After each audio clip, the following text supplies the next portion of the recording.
Oke, Bismillahirrahmanirrahim. Assalamualaikum warahmatullahi wabarakatuh. Alhamdulillahirabbil alamin. Wassalatu wassalamu ala asyrafi anbiya'i wal mursalin wa ala alihi wa sahbihi ajmain.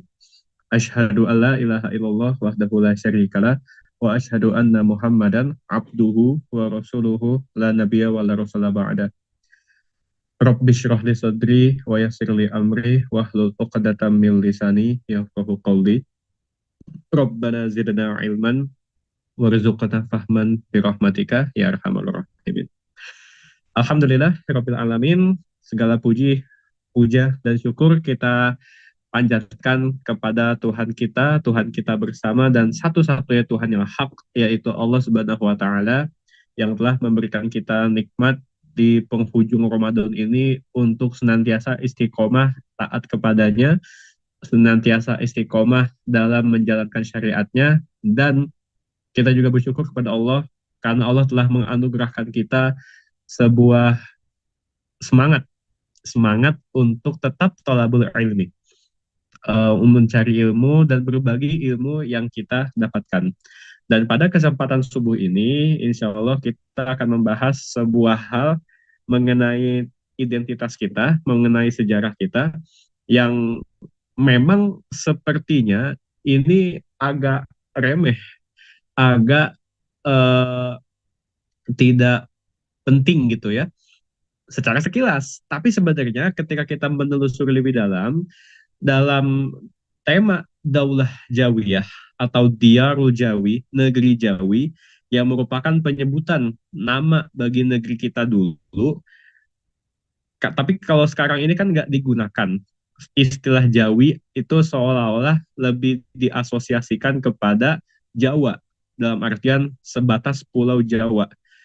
Dan dari situ untuk nama-nama daerah di luar Pulau Jawa dinamai dengan sebutannya masing-masing yang memang benar. Tapi ketika muncul pengaruh kolonialisme beserta turunan-turunannya, nah ini menjadi berakibat sangat fatal. Kita dijauhkan daripada sejarah kita, dijauhkan daripada identitas kita yang asli, yang sama dengan leluhur kita yang beriman, dipisahkan sedemikian jauh sehingga kita seolah-olah hari ini itu tidak tahu siapa kita, apa identitas kita, siapa saudara kita, dan dari mana kita berasal, dan tentu bagaimana kita eh, dikaitkan dengan agama kita, yaitu Islam. Ini sejak kapan kita berislam? Sebenarnya ini adalah sebuah kajian pembuka daripada kelas yang saat ini sedang diayomi oleh Taskif.com, dengan tema yang sama juga, yaitu Daulah Jawiyah. Bagaimana dalam kelas yang panjang ini, insya Allah kita akan membahas secara tematik mengenai sejarah Islam di masing-masing negeri yang ada di Asia Tenggara. Masing-masing negeri yang dulunya berstatus Darul Islam, negeri Islam, di mana di dalamnya diterapkan syariat Islam dan penduduknya Muslim di Asia Tenggara. Dan Asia Tenggaranya ini cakupannya bukan hanya sekadar Indonesia, bukannya hanya sekadar Malaysia, tapi kita menggabung-gabungkan seluruh negeri yang hari ini eh, terpisah karena batas-batas nation states, walaupun mereka hari ini tuh bergabung dalam payung ASEAN misalkan. Tapi kan ini sebenarnya sebuah payung yang tidak didirikan atas asas Islam. Sementara di antara anggota ASEAN itu, negara-negara yang paling besar, ya kita lihat Indonesia, Malaysia, justru beragama Islam. No mention ketika kita membahas soal Thailand, membahas soal Vietnam, Laos, Timur Leste, Filipina, yang hari ini memang bukan mayoritas Islam, tapi ternyata sejarahnya dulu pun sebagian wilayahnya pernah menjadi Darul Islam. Sehingga perlu juga kita kaji, dan uniknya mereka itu dulu memakai identitas yang sama, yaitu identitas bernama Jawi, ya, Jawi. Nah, kita penasaran sebenarnya dari mana ini istilah berasal, kemudian kenapa hari ini dilupakan, dan apa implikasinya bagi historiografi, bagi penulisan sejarah dan pendidikan karakter bangsa. Karena ketika kita melihat flashback ketika kita sekolah dulu, sekolah di apa SMA atau MAN ya, yang di bawah naungan Kementerian Pendidikan maupun Kementerian Agama, mereka sama-sama punya kurikulum yang sebenarnya kita lihat tujuan kurikulumnya itu apa? Membangun nation building ya, eh, karakter nation building gitu, membangun karakter kebangsaan. Kebangsaannya juga yang mengikuti tapal batas yang dibuat oleh penjajah gitu. Kalau kita mau jujur-jujur saja kan, kenapa kita dipisahkan oleh muslimin di Semenanjung Melayu, dipisahkan oleh muslimin di Sabah, Sarawak, Brunei, Mindanao, Sulu, Patani, Songkhla, Naratiwat dan seterusnya itu. Ya, ini kan buah daripada nation state yang mula-mula terbina, mula-mula terbangun itu ya ketika para penjajah hengkang dari negeri ini secara militer, tapi kemudian memberikan kita kemerdekaan. Kemerdekaannya pun itu masih mengikuti konsepsi daripada imperialisme. Nah, dari sinilah kemudian penting bagi kita untuk mempelajari sejarah Daulah Jawi, ya, sejarah negeri-negeri Islam yang ada di Jawi, dalam artian Jawi itu Asia Tenggara, yang ini menjadi identitas kita bersama, identitas kita bersama dalam sebuah wilayah regional yang bernama Asia Tenggara gitu. Dan tadi disinggung oleh Mas Pompi, kenapa kita nggak pakai istilah Nusantara, kenapa kita nggak pakai istilah Indonesia atau Kepulauan Melayu atau yang lain-lainnya, nanti kita akan bahas secara lebih detail. Nah, pertanyaan yang kemudian tadi sempat menguak adalah eh, sebutan negeri kita di masa lalu, lebih khususnya di masa Islam. Karena kita perlu menggarisbawahi sejarah di masa Islam. Kenapa? Karena kita hari ini identitasnya Islam. Ya, kita mungkin sudah cukup kenyang ketika belajar sekolah dulu, sejarah yang disodorkan kepada kita lebih banyak termaktub dan terjelaskan dalam corak atau warna Hindu, warna Buddha, Sriwijaya, Singosari, Majapahit, dan seterusnya. Tapi kemudian tiba-tiba loncat, munculnya Belanda, munculnya Portugis, munculnya kaum penjajah. Ya, sementara fakta bahwa negeri kita itu Islamnya sudah demikian mapan selama ratusan tahun itu terlewatkan begitu saja, walaupun dibahas tapi hanya sepotong-sepotong. Nah, yang menjadi salah satu tema penting dalam pembahasan ini adalah bagaimana penyebutan negeri kita di masa Islam, supaya kita tidak keliru, jamaah ngaji subuh sekalian, bagaimana kita seharusnya memakai penamaan negeri kita di masa Islam, ya. Eh, Misalkan penyebutan istilah Islam Nusantara yang beberapa waktu lalu bahkan mungkin sampai hari ini masih suka digaungkan oleh beberapa pihak, ini kan sebenarnya tidak mempunyai landasan historis yang kuat. Kenapa? Karena istilah Nusantara itu, nanti kita bahas lebih lanjut ya, istilah Nusantara itu tidak pernah dikenal di masa Islam.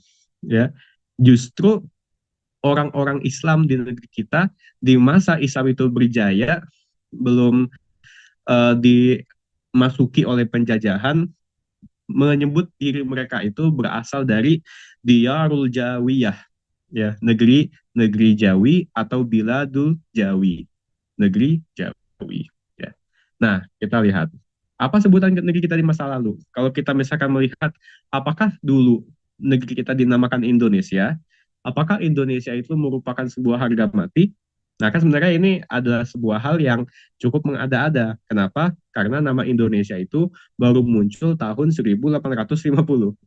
Yang menciptakan pun istilah Indonesia bukan orang Indonesia asli, tapi orang yang cita-citanya, ideologinya, budayanya itu sangat berbeda jauh, sangat teralienasi dengan orang-orang Islam di negeri kita. Siapa yang menciptakan istilah Indonesia? Namanya James Logan.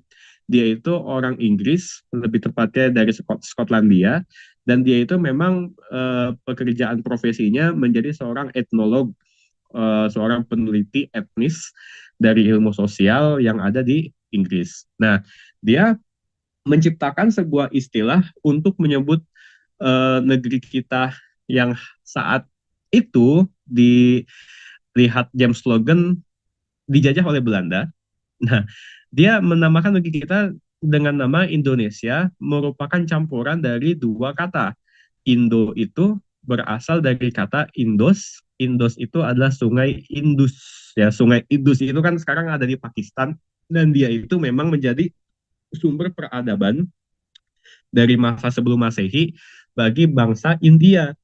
Nah, karena negeri kita ini dulu pernah terpengaruh oleh kekuatan India, kekuatan Hindu dari India, maka kalau ikut istilah beberapa sejarawan, negeri kita ini adalah Indianized States, ya, negeri yang terindianisasi gitu. Dan tadi pada masa India, Hindu, dan memang saat itu Islam belum menapak di kepulauan kita. Nah, kemudian itu Indos. Kemudian ada istilah yang disematkan oleh James Logan namanya Nesos. Nesos ini dari bahasa Yunani yang artinya kepulauan. Indos dikawitkan dengan Nesos jadilah Indonesos. Lebih di apa namanya digubah lagi akhirnya menjadi Indonesia. Dan ini adalah sebuah konotasi yang tidak pernah dikenal di masa Islam, dikenalkan justru oleh orang-orang Barat dan dipopulerkan oleh mahasiswa-mahasiswa Indonesia yang belajar di Belanda, pulang ke negeri kita dan menyematkan istilah Indonesia itu dengan konotasi yang politis, ya. Kalau misalkan Jack Slogan menciptakan istilah Indonesia itu dengan konotasi etnologi, nah, maka para mahasiswa-mahasiswa yang kuliah di Belanda itu seperti Muhammad Hatta, kemudian ada Iwa K, beberapa tokoh itulah. Dia itu pulang ke Indonesia dan mempopulerkan kata Indonesia itu sebagai alternatif nama bagi Indonesia, bagi negeri ini ketika dia itu berhasil dimerdekakan. Ini nama Indonesia, intinya dia itu dari asing. Terus kita lihat, ada lagi istilah yang sangat populer, namanya Nusantara. Dari mana istilah Nusantara? Kalau kita misalkan membuka buku-buku lama, kitab-kitab lama, maka kita akan mendapati bahwa istilah Nusantara itu dipopulerkan masih di zaman Hindu dan Buddha. Lebih tepatnya lagi di masa Singosari plus dan setelahnya itu Majapahit. Ya, dan istilah Nusantara ini berasal dari bahasa Kawi, maksudnya itu bahasa Jawa kuno. Sama kayak Indonesia, Nusantara itu campuran dari dua kata, yaitu Nusa dan Antara. Nusa itu artinya pulau atau kepulauan, Antara itu artinya seberang, ya. Dan ini apa akan kita bahas lebih detail di slide berikutnya karena inilah yang sangat populer dan cukup salah kaprah juga ketika nanti kita itu memakai istilah Nusantara untuk menyebut masa Islam, ya. Nah, kemudian ada lagi istilah yang dulu sempat populer yaitu Hindia Timur atau Hindia Belanda. Ini sebenarnya istilah yang saya pakai juga dalam penelitian saya, buku yang saya terbitkan itu Khilafah dan Ketakutan Penjajah Belanda. Saya memakai istilah Hindia Belanda secara konsisten karena memang yang menjadi objek pembahasan saya itu adalah negeri Jawi yang sudah terjajah Belanda gitu. Walaupun sebagiannya itu belum berhasil dijajah oleh Belanda, tapi memang setelah tahun 1904, tepatnya setelah Sultan Aceh dan Sultan Brunei itu ditaklukkan oleh Van Hoots, maka istilah Hindia Belanda itu mulai mempunyai konotasi politis dan geografis yang secara spesifik menyebutkan wilayah taklukan Belanda yang terbentang dari Sabang sampai Merauke.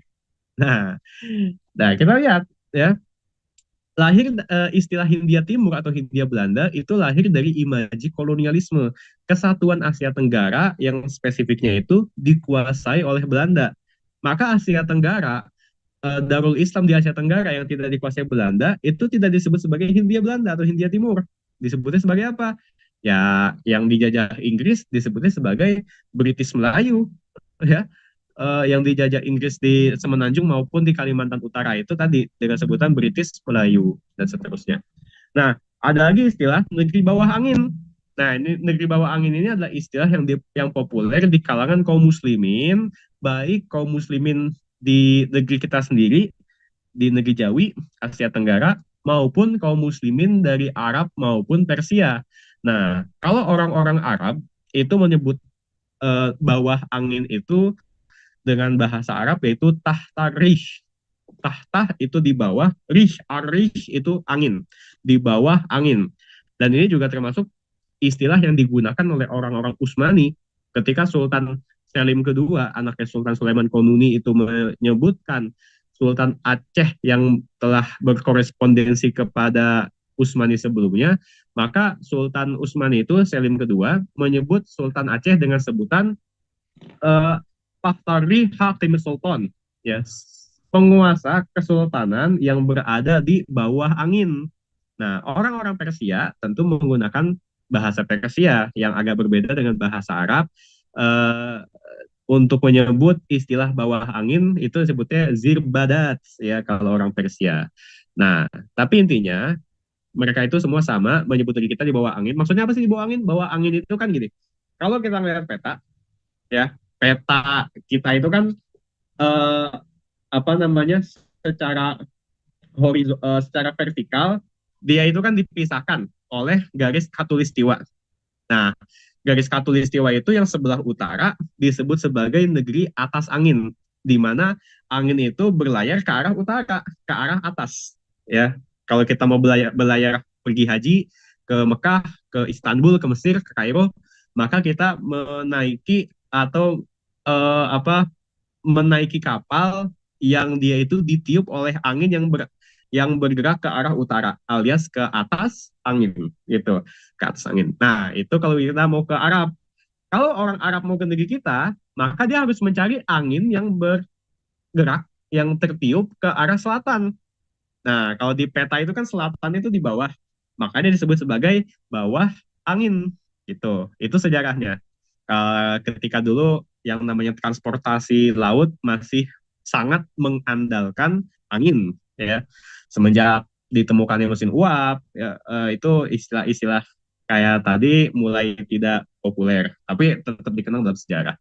Nah, kemudian ini yang mengemuka bagaimana penggunaan istilah istilah Jawi yang juga populer kalau kita misalkan membuka kitab-kitab para ulama yang berasal dari Asia Tenggara, mereka rata-rata menisbatkan dirinya itu sebagai Al-Jawi, Al-Jawi, Al-Jawi. Dan ternyata itu bukan hanya sekadar sebutan untuk orang Jawa, tapi untuk orang dari berbagai pulau, dari Sumatera lah, dari Kalimantan lah, dari Semenanjung, dari Pulau Jawa itu sendiri, dan seterusnya, kompak menggunakan istilah Jawi, ya, sebutan untuk bangsa Asia Tenggara yang memeluk Islam. Nah, terus kita lihat, nah, kenapa nggak pakai Islam Nusantara? Ya, yang pertama tadi saya katakan, Nusantara itu tidak pernah dikenal dan digunakan di masa Islam. Walaupun ada beberapa uh, sumber yang menyebutkan bahwa sejarah Melayu, Malay Annals yang ditulis atas apa atau yang ditulis pada masa Raffles, itu di sejarah Melayu itu, kitab sejarah Melayu ada disebutkan istilah Nusantara ketika menyebut bagaimana ekspansi Majapahit di masa Gajah Mada. Oh, ternyata Nusantara juga ada dikenal juga. Tapi sekali lagi, itu hanya dipakai di kitab itu saja. Tidak populer digunakan oleh uh, banyak mayoritas kaum muslimin di negeri ini, sehingga tidak mengherankan kenapa orang-orang Islam di negeri kita dulu tuh nggak ada yang menisbatkan dirinya itu dengan lakop An-Nusantari, ya, mengenalkan dirinya kepada orang-orang Arab, orang Turki, orang Persia, orang Mesir sebagai ana, misalkan Muhammad, ana ismi Muhammad, Muhammad An-Nusantari. Nggak ada kayak gitu. Rata-rata mereka menyebutkan dan mengenalkan dirinya dengan sebutan Muhammad Al-Jawi, ya, Abdul Qahar Al-Jawi, kemudian macam-macam lah, Ahmad Al-Jawi dan seterusnya. Nah, kemudian kita lihat istilah Nusantara itu justru sangat berkonotasi Jawa sentris. Ramai kemudian beberapa waktu lalu kita disuguhkan dengan teater pemindahan IKN, Ibu Kota Negara. Dan di pemindahan Ibu Kota Negara itu Presiden mengumpulkan ahli sejarah, ahli bahasa, dan seterusnya untuk mengusulkan pemberian nama baru bagi ibu kota pembagian nama bagi ibu kota baru. Nah, akhirnya setelah melalui proses yang panjang, katanya itu diusulkanlah nama Nusantara untuk ibu kota baru, sehingga IKN itu akhirnya punya istilah atau kepanjangan ibu kota Nusantara gitu ya. Akhirnya kan dikritik, kita banyak di JJ Rizal ya, kemudian beberapa sejarawan yang arkeolog yang justru berkutat di sejarah Majapahit, mereka itu justru mengkritisi mengkritisi penyebutan Nusantara untuk dinamakan sebagai ibu kota baru yang ada di Penajam Pasar Utara, Kalimantan Timur. Gitu. Kenapa? Karena tadi Jawa sentris dan itu sangat beraroma Hindu, Singasari, dan Majapahit. Karena memang istilah Nusantara itu pertama kali hadir di kitabnya Empu Prapanca, ya, Empu Prapanca yaitu negara Kertagama.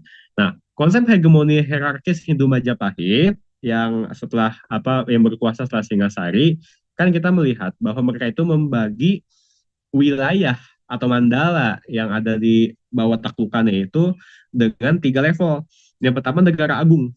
Negara agung itu maksudnya ibu kota yang tentu berada di Jawa Timur, pusat kekuasaan Majapahit yang sekarang ada di Mojokerto di Trowulan.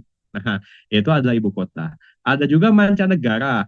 Mancanegara itu maksudnya bukan internasional, tapi ini adalah konsep ya memang saat itu istilah internasional karena memang mancanegara ini berada di luar teritori negara agung atau ibu kota.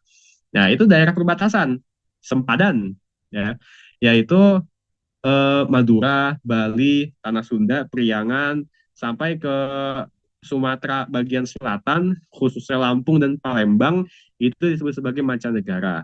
Nah, level ketiga yang dalam tanda kutip terendah gitu, itu namanya Nusantara gitu.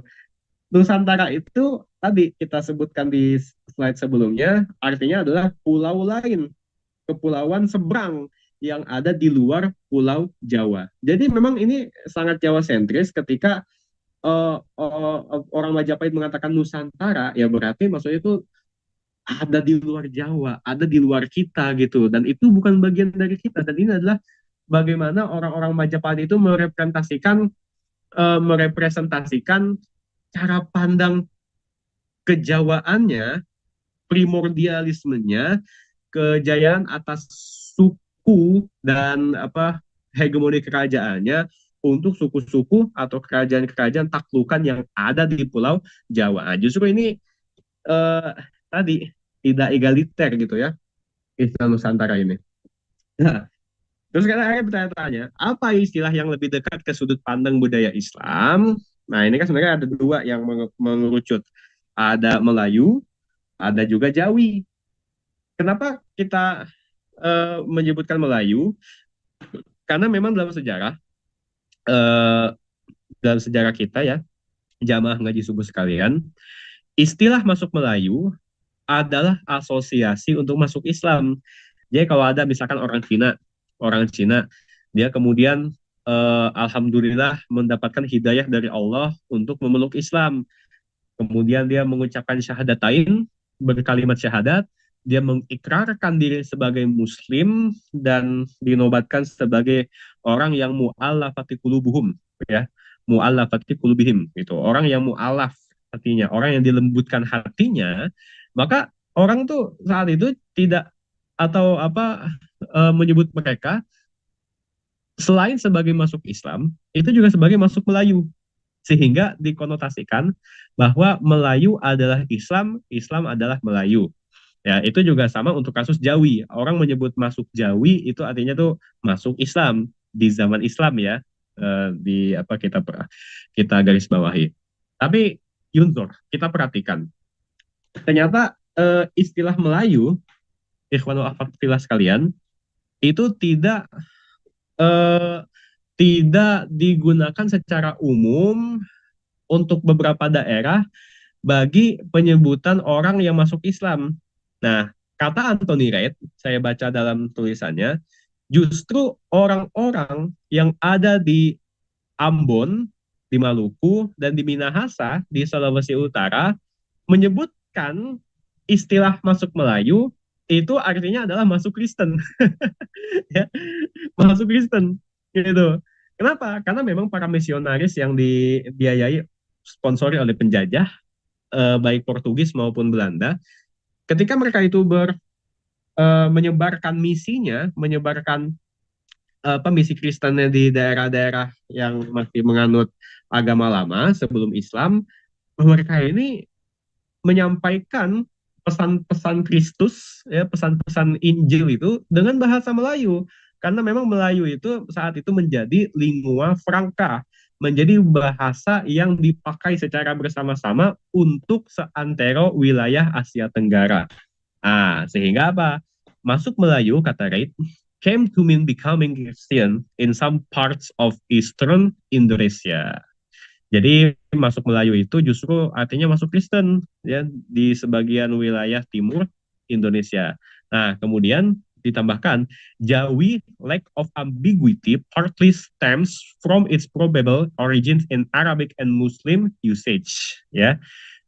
Jawi, istilah Jawi, masuk Jawi itu justru tidak menyisakan ambiguitas, tidak membingungkan dan dipahami secara bersama-sama untuk seluruh orang di Asia Tenggara tanpa terkecuali bahwa dia itu artinya adalah masuk Islam. Karena Jawi itu adalah istilah yang lebih umum digunakan dalam bahasa Arab dan penggunaan kaum muslimin.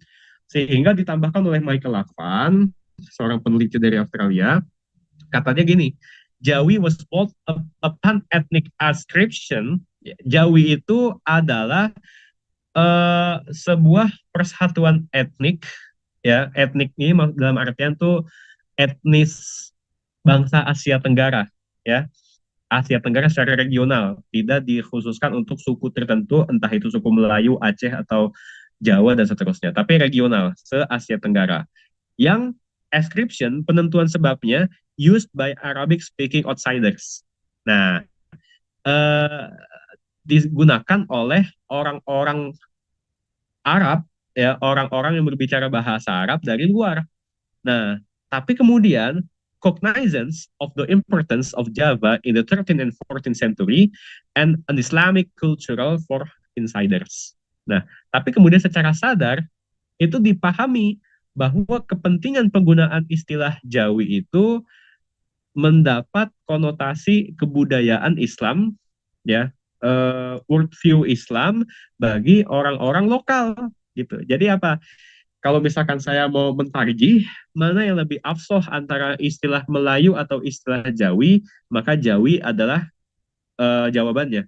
Bahwa Jawi itu lebih lekat asosiasinya dengan Islam ketimbang Melayu. Walaupun sebagian besar daerah itu menggunakan Melayu itu sebagai asosiasi ke Islam, tapi ada beberapa daerah tadi yang disebutkan itu ternyata menyebutkan masuk Melayu, masuk Kristen gitu. Nah, ini berarti kita udah mengerucut bahwa Jawi ini adalah sebuah nama yang lebih berkonotasi Islam. Kemudian Jawi itu dari mana sih asal istilahnya? Ini kan Jawi ini sebenarnya berasal dari sesuatu yang akrab dengan kita, ya, yaitu sebuah tanaman biji-bijian yang menjadi makanan pokok bagi orang-orang seantero Asia Tenggara sejak zaman sebelum Masehi, bahkan ribuan tahun sebelum Masehi, yaitu Jawawut. Jawawut ini sebenarnya masih sebangsa lah dengan padi-padian gitu. Kalau sekarang kan kita makannya beras. Tapi kalau sekarang nih Jawawut itu nggak terlalu populer ya, karena emang digantikan dengan beras. Tapi ya kalau sekarang kan kita lihat Kementerian Pertanian, Kementan itu mulai menggelorkan kembali untuk industri makanan-makanan pengganti nasi yang memang masih yang masih dalam kerajaan spesies padi-padian gitu ya. Ada sorghum, ada jawawut termasuk diungkit lagi gitu. Tapi inilah, jawawut itu lebih tua usianya daripada penggunaan beras sebagai makanan pokok orang-orang Asia Tenggara. Ya, makanya nggak heran kalau kita nih ada istilah belum makan kalau belum makan nasi gitu ya, belum makan gitu. Kalau misalkan kita cuma makan ayam gitu, tapi nggak pakai nasi, maka disebutnya nyemil. Nah, dari Jawawut, Jawawut inilah kemudian disebutkan menjadi istilah untuk asal mula istilah Jawa. Nah, dari Jawawut ini pertama kali disebutkan dalam epos-epos India seperti kitab Ramayana yang bercerita tentang Raja Rama dan Dewi Sinta. Itu ada salah satu apa namanya musuh daripada apa Rama itu kan Rahwana ya, Rahwana. Disebutkan bahwa dia tuh punya pasukan dari Jawa gitu, dari Jawa dan seterusnya. Nah, dari istilah Yava inilah kemudian istilah Yava juga dikenal oleh orang-orang Yunani dan juga orang Cina. Orang Yunani seperti Ptolemy ini tuh jenderalnya Alexander Agung ya. Dia menyebut negeri kita itu dengan Yabadiau. Itu diambil dari kata Yava. Orang Cina juga demikian, Yadiao ya. Nah, kemudian orang-orang lokal di Asia Tenggara, khususnya orang Melayu, itu justru menyebut Java dengan sebutan Jabah. Nah, kenapa ada itu huruf V kemudian diganti sebagai dengan huruf B? Karena kalau dalam lidah orang-orang Melayu, ketika mereka menyebutkan huruf V dalam bahasa Sanskerta, itu mereka akan menyebut V itu dengan sebutan B, dengan penyebutan vokal apa B gitu ya. Misal di bahasa Sanskerta itu ada istilah vicara. Nah, maka kita menyebutnya bicara. Vacana, baca ya. Famsa itu bangsa. Nah, dan kemudian intinya dari istilah Jabah inilah orang-orang muslimin di masa Khilafah Abbasiyah menyebut negeri kita dengan sebutan Zabaj ya. Kalau kita baca bukunya atau kitabnya Ibnu Khurdazbeh, kemudian ada Ar-Rom Hurmuzi dan seterusnya, itu mereka kompak menyebut negeri kita yang saat itu dikuasai oleh Sriwijaya dengan sebutan Zabaj. Zabaj ini orang-orang pada berbeda pendapat peneliti ini. Apakah Zabaj ini diambil dari kata Sabak, ya Sabak itu letaknya sekarang di Jambi, atau di Sabak yang di Selangor, Sabak berenam. Tapi kemudian ada yang cukup menyepakati secara ramai para sejarawan bahwa istilah Zabaj yang dipakai oleh orang Arab untuk menyebut Jabah ini ditujukan untuk ibu kota Sriwijaya yang ada di antara Jambi dan Palembang ya. Kemudian kita lihat lagi dari istilah Jabah itu berangsur-angsur akhirnya menjadi istilah Jawa. Ya, ini yang menjadi perjalanan asal usul nama ya. Jawa dan inilah yang kemudian digunakan oleh uh, ramai sekalian kaum muslimin dari zaman Ibnu Battulah, dari zaman Pasai sampai zaman Islam itu sebelum dijajah gitu. Akhirnya dari situlah ya istilah Jawa inilah dikenal juga nih istilah ini oleh orang-orang non-Islam dan juga orang Islam itu sendiri yang ada di Asia Tenggara. Orang Khmer yang ada di Vietnam itu nyebutnya Jawa, orang Thai yang ada di Thailand itu Jawa, Jawa juga. Begitu pula orang Aceh itu menyebutnya Jawa ya atau Jawi.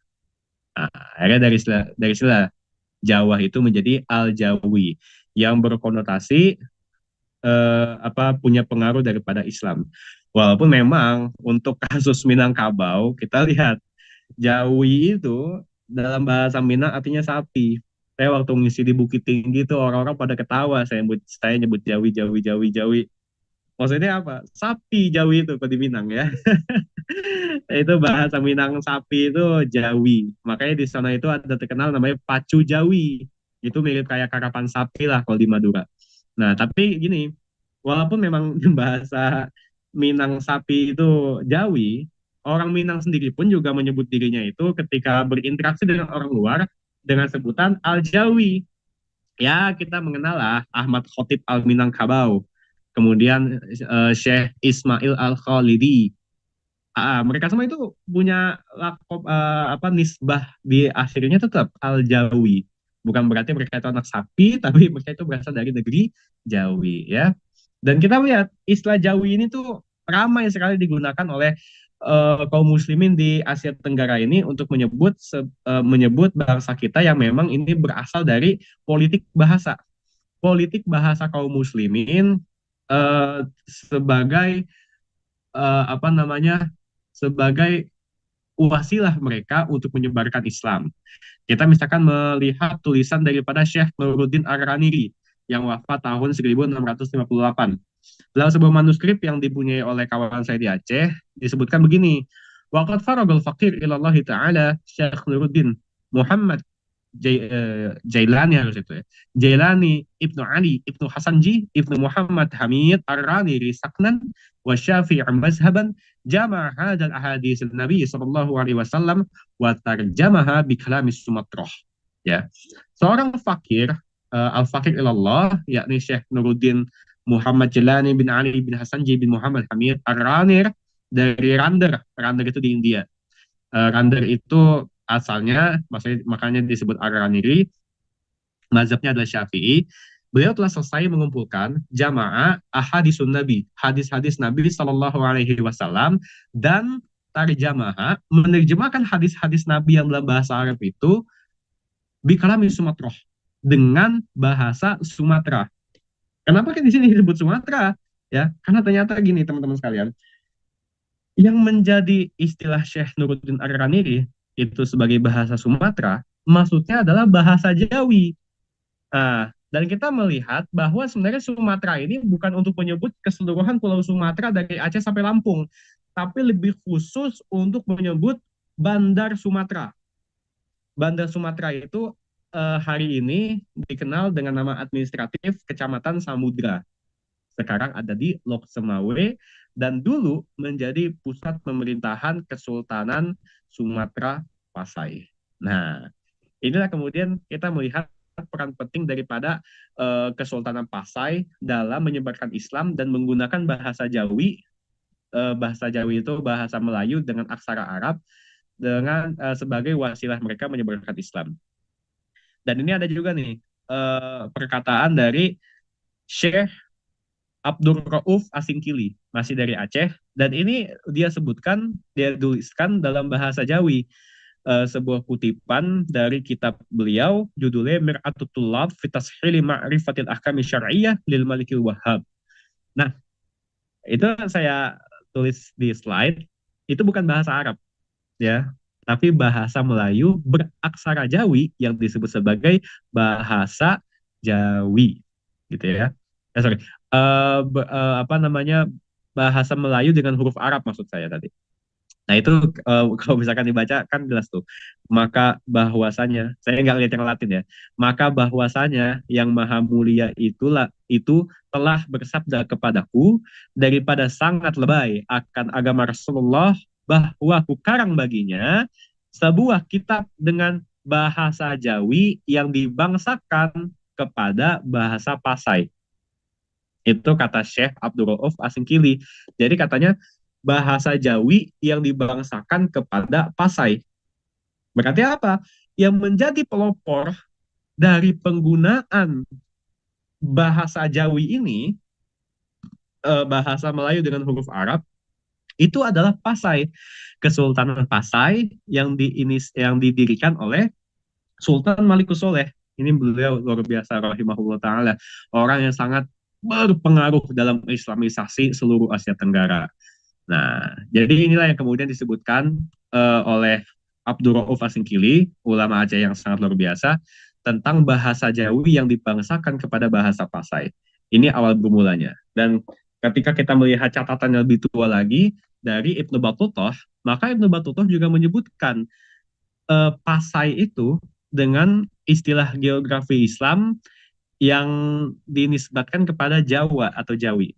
Ya, ini adalah catatan manuskrip asli daripada kitab karangan Ibnu Battutah yang didiktekan kepada Ibnu Juzai, Tuhfatun Nuzar fi Ghara'ibil Amsar wa Ajaibul Asfar, dan sekarang manuskrip asli ini tersimpan di Perancis. Nah, disebutkan oleh Ibnu Battutah ketika dia itu datang ke Sumatera pada tahun 1345. Zakara Sultanul Jawa. Nah, memoir saya tentang Sultan Jawa. Maksudnya bukan sultan yang berkuasa di Majapahit, bukan Kesultanan Majapahit. Tapi ini membahas secara khusus tentang Pasai. Zakara Sultanul Jawa, wa huwa Sultan Malikud Dhohir. Nah, memoir saya tentang Sultan Jawa itu yang berkuasa saat itu, saya datang adalah Sultan Malikul Dhohir, keturunan daripada Malikus Soleh, min fudola ilmuruk wa karomaihim. Dan Malikul Dhohir adalah di antara sebaik-baik penguasa yang utama dan juga pemurah. Nah, secara apa jelas ya bahwa dalam konotasi geografi Islam yang digunakan oleh Ibnu Battuta bahwa Pasai itu disebut sebagai Jawa gitu ya. Dan ini juga eh, tidak berlaku hanya untuk Sumatera atau Pasai atau seluruh Sumatera aja ya, tapi juga sangat regional dari semua wilayah regional Asia Tenggara. Ini adalah sebuah surat dari Sultan Banten yang masyhur, yaitu Sultan Agung Tirtayasa kepada Raja Inggris Charles kedua. Nah, ketika memperkenalkan diri kepada Charles, Sultan Agung Tirtayasa bilang begini, wahia waridatun min ajli mulukil jawiyah. Nah, bahwa surat ini itu datang dari Raja Jawi, Mulukul Jawiyah wa a'dhamu salatinul jazairil islamiyah, dan seagung-agungnya sultan di kepulauan Islam ya, yaitu al-ma'ruf ismuhu al-mushtahar ala jami'il buldan al-hindiyah wal arabiyah, di mana nama Sultan Ageng ini telah terkenal di seluruh negeri India dan Arab.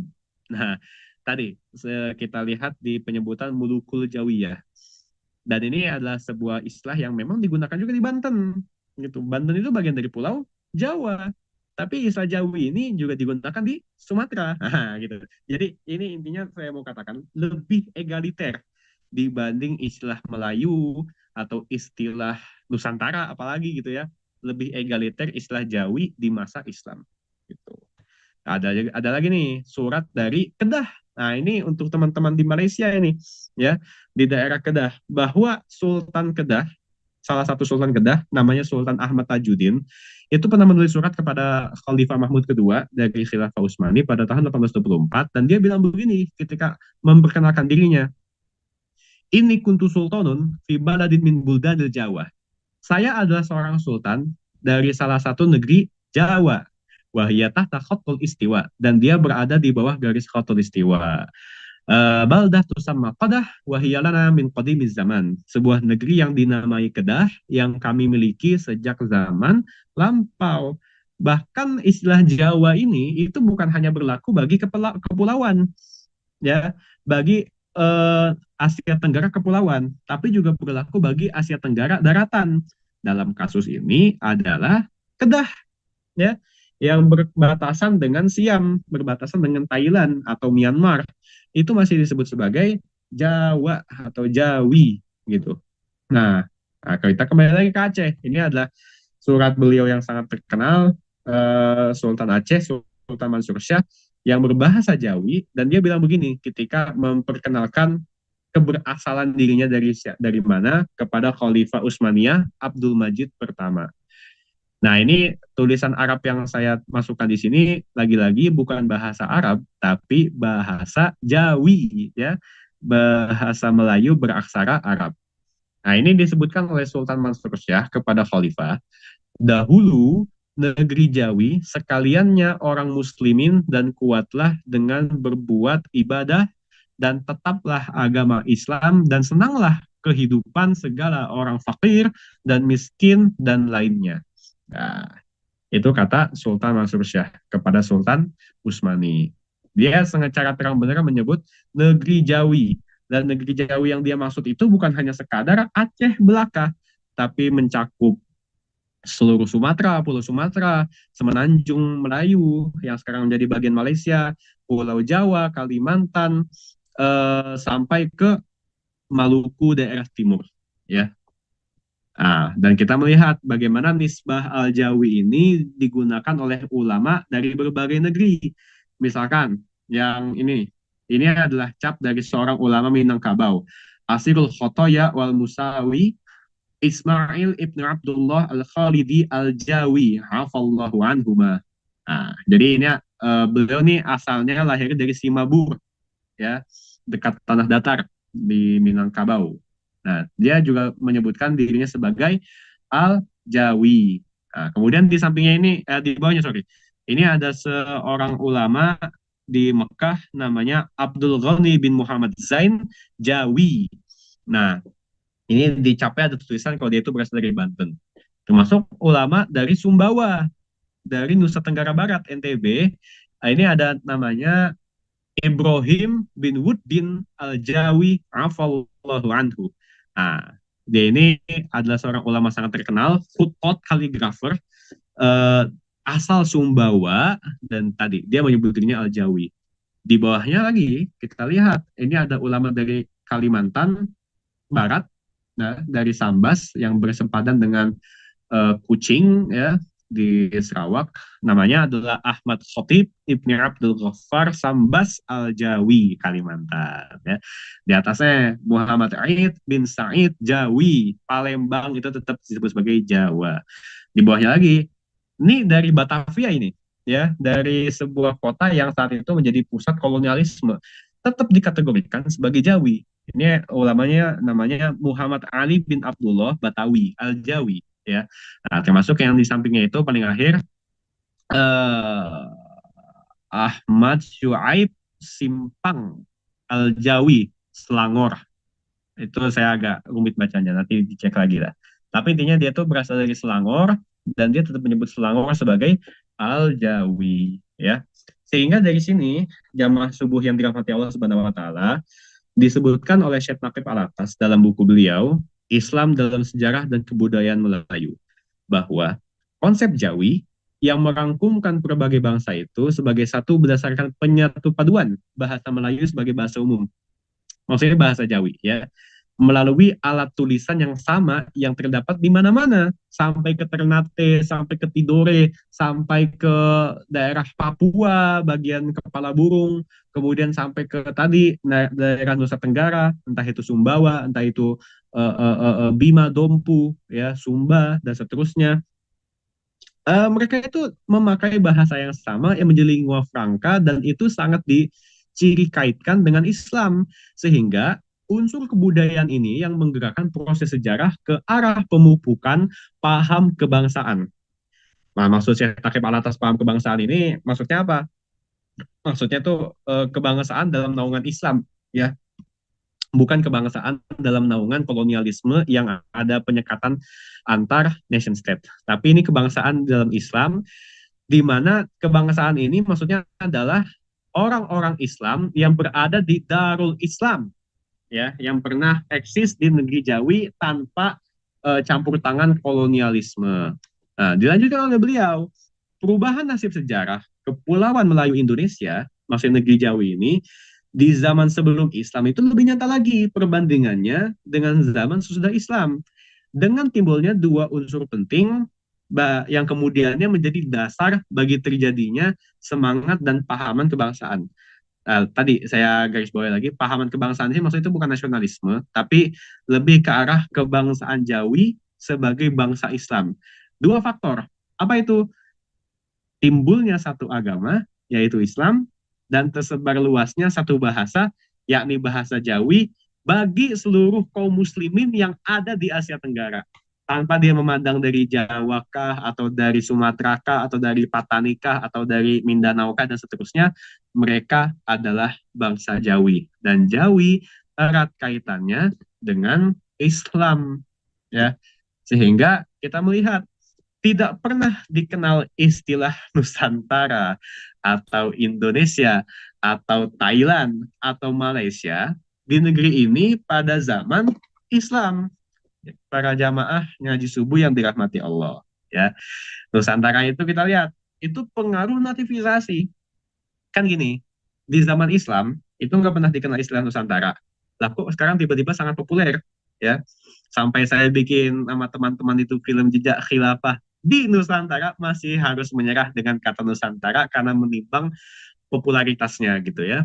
Walaupun saya tetap punya apa namanya idealisme lebih menggunakan istilah Jawi ya. Makanya kalau misalkan di buku Khilafah dan Ketakutan Penjajah Belanda yang saya tulis, niscaya pembacanya itu akan mendapati bahwa saya secara konsisten alhamdulillah tidak menggunakan istilah Nusantara dalam buku itu ya. Tapi lebih disesuaikan dengan fakta realitas politik saat itu, yaitu Hindia Belanda. Nanti kalau saya mau menulis buku lagi tentang sejarah Islam yang bebas dari campur tangan kolonial, maka saya beridealisme harus pakai istilah Jawi secara konsisten ya, bukan Nusantara.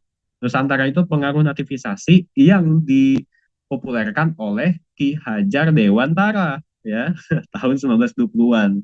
Ki Hajar Dewantara ini kan kita lihat eh, ya apa anggota Budi Utomo, kemudian kejawennya itu sangat kental gitu, bahwa Jawa ini lebih apa semangat primordial Jawanya ini lebih kuat lah untuk membentuk pahaman kebangsaan nation state Indonesia.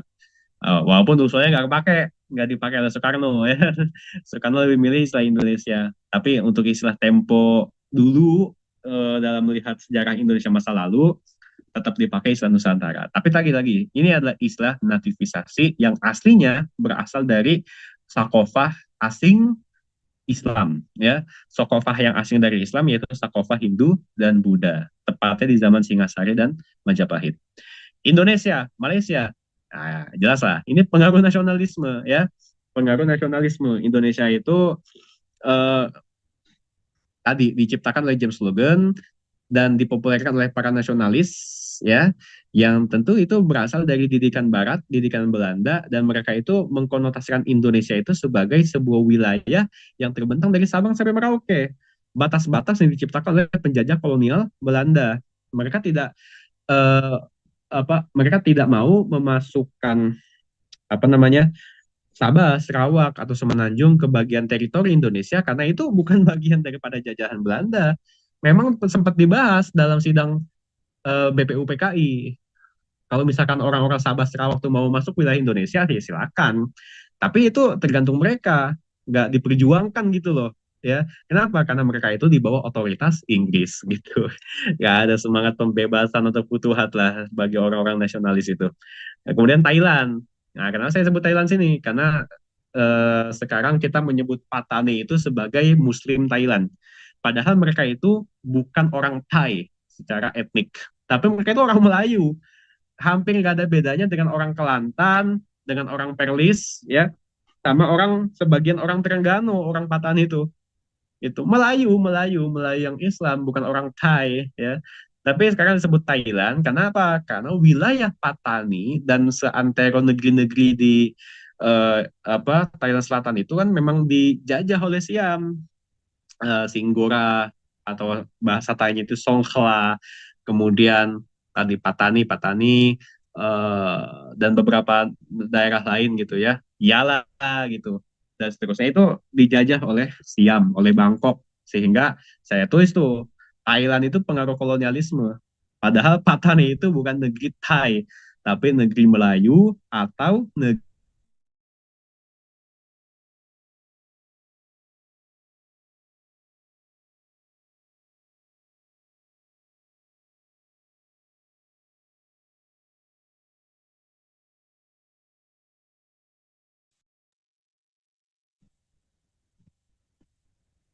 cek cek cek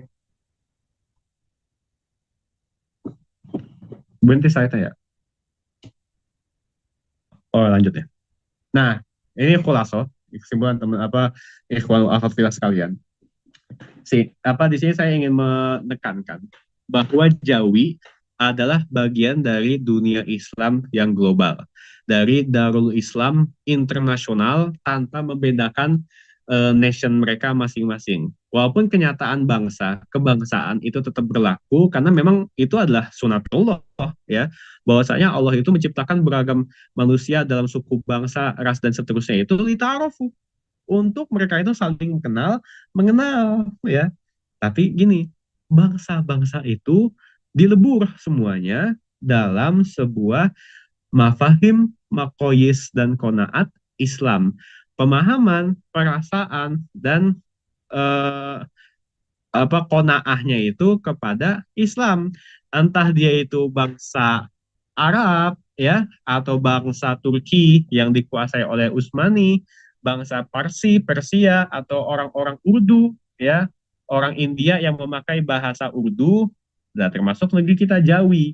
Ini adalah bangsa-bangsa yang terpengaruh dalam bahasa Arab tapi menggunakan bahasa Arab itu sebagai bahasa tulis, bahasa persuratan. Sementara kenyataan kebangsaan mereka sebagai orang Turki, orang Persia, orang Urdu atau orang Jawi itu tetap dipertahankan dalam bahasanya gitu loh. Sehingga mereka itu tetap tidak kehilangan jati diri kebangsaannya, tapi tidak serta-merta menghapus keislaman. Justru mereka menyepadukan antara kebangsaannya itu dengan bangsa apa dengan keislaman. Maka ya akhirnya muncullah itu istilah-istilah seperti apa Islam itu Melayu, Melayu itu Islam, atau di Sunda misalkan di Jawa Barat, Sunda teh Islam, Islam teh Sunda. Jadi asosiasi suku itu dengan keislaman. Kalau misalkan ada orang Melayu yang murtad, maka dia tidak dianggap lagi sebagai orang Melayu, ya. Dan inilah yang kemudian terjadi juga sama di bangsa-bangsa yang terislamkan di seluruh dunia. Bangsa Arab kah, bangsa Berber kah, bangsa Andalus kah, ya dan seterusnya, mereka itu tetap diasosiasikan kepada Islam. Kenapa? Karena Islam telah melebur dalam pemikiran, perasaan dan qanaah mereka, ya. Sehingga tadi kembali kepada Jawi, dia ini adalah bagian dari dunia Islam global, dan Jawi inilah yang dikenal oleh orang-orang Islam di luar negeri kita sebagai tetap bangsa Islam dalam naungan Islam gitu ya, tanpa ada keterpengaruhan dari proyek nativisasi maupun proyek kolonisasi Barat, ya. Dan inilah yang kemudian menjadi pengantar daripada bahasan yang insya Allah akan saya bawakan seminggu sekali dalam kelas tasqif, yaitu kelas Daulah Jawiyah, kelas yang membahas kelas yang membahas sejarah Islam di masing-masing kesultanan negeri Jawi, yang ini tuh sesuai judul pertemuan kita hari ini, dilupakan. Kita sebagai orang Islam di Asia Tenggara ini, di Indonesia atau Malaysia atau seterusnya, itu lebih merasa hafal, kenal, dan dekat dengan sejarah Islam di sana gitu ya. Saya sampaikan berkali-kali, kita lebih akrab dengan sejarah Sultan Muhammad Al-Fatih, Salahuddin Al-Ayyubi gitu. Kemudian apa namanya, Tariq bin Ziyad dan seterusnya. Tapi kita juga kita tidak diimbangi dengan pemahaman sejarah yang baik kepada negeri kita sendiri, kampung kita sendiri, sehingga kita lebih fasih untuk bicara sejarah luar negeri ketimbang sejarah negeri kita sendiri. Kita menjadi orang yang tidak mampu menjelaskan negeri kita sendiri dengan baik dibandingkan orang-orang orientalis atau Indonesianis yang lebih fasih dalam bicara sejarah Indonesia. Makanya kita lihat ada ketimpangan di sini. Orang-orang yang dianggap pakar tentang sejarah negeri kita itu justru orang asing. Sementara kita sendiri itu dianggap tidak mampu untuk menjelaskan sejarah kita sendiri. Nah, kelas Daulah Jawiyah berharap kita bisa menghapus ketimpangan itu.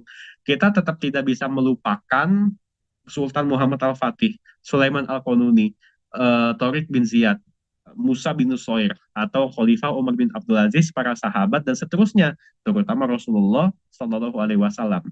Nah, kita tetap tidak melupakan mereka. Kita hanya mengimbangi, ya, mengimbangi. Kenapa? Karena negeri Jawi, negeri kita tidak mereka itu juga memiliki tokoh-tokoh yang luar biasa, memiliki sejarah yang wangi dan harum, ya, dalam naungan Islam. Ya, sehingga kita bisa mewarnai historiografi sejarah kita bukan lagi dengan aroma-aroma kapitalisme maupun imperialisme maupun nasionalisme. Kita tidak bicara sejarah Indonesia itu dengan sudut pandang sejarah rempah tok gitu ya. Rempah sebagai modal dagang, sebagai penarik bangsa-bangsa asing. Nah, itu kan kapitalisme tuen, ya. Hanya melihat sejarah itu berdasarkan modal produksi dan komoditas yang ada. Tapi kita di kelas ini, ya, itu mencoba membaca sejarah dengan apa yang dulu orang-orang kita itu pahami, apa yang kemudian dulu itu menjadikan mereka itu mau berislam secara massal, sehingga negeri ini menjadi negeri yang paling banyak Islamnya di seluruh dunia, diimbangi juga dengan total populasi yang banyak juga dibandingkan kota-kota atau negara-negara lain di dunia. 50% daripada populasi dunia itu tersebar di seluruh dunia kecuali Asia Tenggara. Dan Asia Tenggara itu sendiri, termasuk India dan Cina di dalamnya, itu 50% sendiri, termasuk negeri kita. Ya, 50-50, 50% ada di Asia Tenggara, termasuk Cina dan India, 50%-nya ada di luar. Sehingga apa? Kita punya modal populasi yang sangat banyak, yang jika populasi banyak ini bisa kita gerakan semangat, perasaan, dan pemikiran dengan Islam, termasuk dalam sejarahnya, wah ini bakal terjadi perubahan konstelasi politik dunia ini menuju cita-cita yang kita dambakan, yaitu apa? Melanjutkan kehidupan Islam, ya, melanjutkan kehidupan Islam yang dulu pernah berlaku di negeri kita, sekarang nggak ada, tapi kita hidupkan kembali. Ya, modal paling besar dari mana? Dari sejarah yang insya Allah kita rutin kita pelajari. Allahu a'lam bishawab, mungkin ini yang bisa saya sampaikan. Semoga bermanfaat bagi pemirsa ngaji subuh sekalian. Saya kembali Oke.